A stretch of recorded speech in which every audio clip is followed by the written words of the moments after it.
ఆ మాజీ ఎమ్మెల్యేకు సడన్గా వైసీపీ నాయకుడు ముద్రగడ ఎందుకు గుర్తొచ్చారు? కూటమి ప్రభుత్వంలోని తెలుగుదేశం జనసేన పార్టీల పేరు చెబితేనే నిప్పులు చెరిగే ముద్రగడను ఆయన మర్యాదపూర్వకంగా కలవడంలో ఆంతర్యం ఏంటి? టీడీపీకి జర్కిద్దామనుకున్నారా?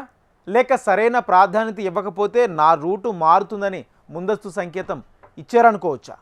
ఎందుకు ఎవరా మాజీ ఎమ్మెల్యే? ఏంటా కదా?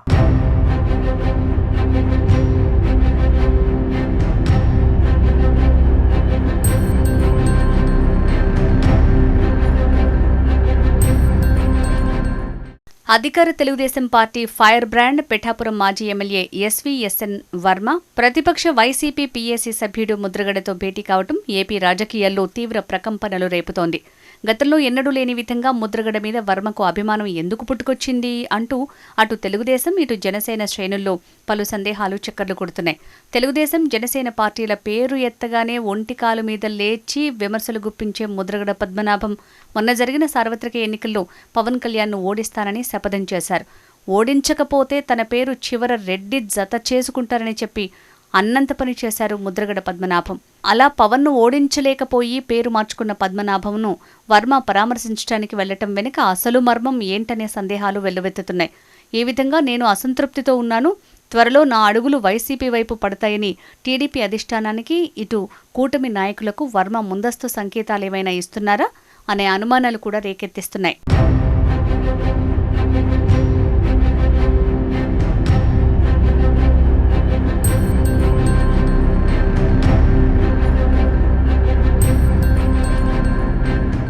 ఇక వర్మ విషయానికి వస్తే 2014లో ఇండిపెండెంట్ ఎమ్మెల్యేగా గెలిచి టీడీపీలో జాయిన్ అయ్యారు.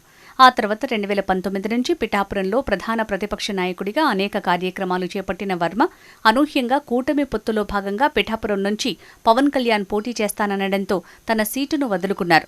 ఆ సమయంలో వర్మ కొద్దిగా బెట్టు చేసినప్పటికీ టీడీపీ అధినేత చంద్రబాబు నాయుడు చెప్పిన మాటలకు, ఇచ్చిన హామీకి కట్టుబడి పవన్ కళ్యాణ్కే ఎన్నికల్లో మద్దతు తెలియజేసి కూటమి విజయానికి తన వంతు సాయం చేశారు.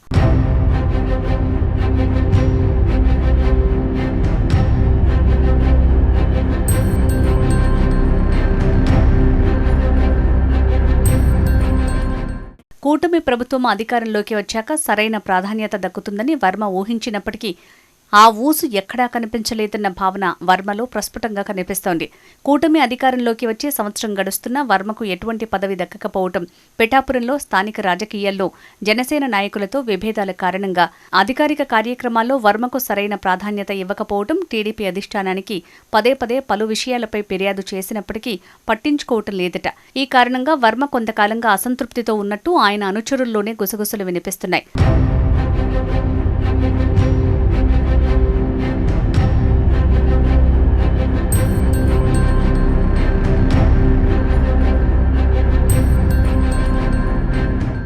ఈ క్రమంలో ఇటీవల అనారోగ్యంతో బాధపడుతున్న ముద్రగడకు తెలుగుదేశం పార్టీలో చాలా మంది నాయకులతో సన్నిహిత సంబంధాలు ఉన్నా వారెవరూ ఆయన్ని పరామర్శించడానికి వెళ్లలేదు. కానీ ఎన్నడూ లేని విధంగా వర్మ మాత్రం పరామర్శించడానికి వెళ్లటం హాట్ టాపిక్ అయింది. అంతేకాకుండా నామినేటెడ్ పదవుల్లో ఉన్న వారితో పాటు స్థానిక మాజీ ప్రజాప్రతినిధులు, తెలుగుదేశం పార్టీ నాయకులను వెంటబెట్టుకుని ముద్రగడ దగ్గరికి వెళ్లటం చూస్తుంటే అటు వైసీపీ అధిష్టానానికి ఇటు కూటమి నాయకులకు మింగుడు పడటం లేదట. అయితే తానేంటో తన బలమేంటో తెలుసా అని పరోక్షంగా టీడీపీ అధిష్టానానికైనా తెలిసేటట్టు చేశారా అన్న సందేహాలు రేకెత్తిస్తున్నాయి.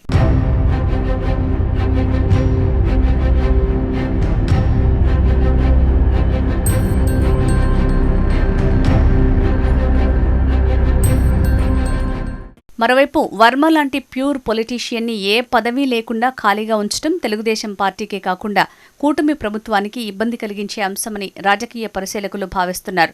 ఇలాంటి రాజకీయ చాణక్యులు ఖాళీగా ఉంటే అది తెలుగుదేశం పార్టీకి ప్లస్ అవ్వచ్చు, లేక మైనస్ కూడా అవ్వచ్చు అన్న భావన వ్యక్తమవుతోంది. లేకపోతే చివరికి కూటమి ఐక్యతకే భంగం కలగొచ్చని రాజకీయ విశ్లేషకులు భావిస్తున్నారు. మొత్తం మీద ముద్రగడతో భేటీ అయిన వర్మ ఏ సంకేతాలు ఇస్తున్నారు అన్నది $1 మిలియన్ ప్రశ్నగా మారింది. ఈ అంశాన్ని టీడీపీ హైకమాండ్ చూసి చూడనట్టు వ్యవహరిస్తుందా లేక టీ కప్పులో తుఫానులా మారుతుందా అనేది కాలమే నిర్ణయిస్తుంది.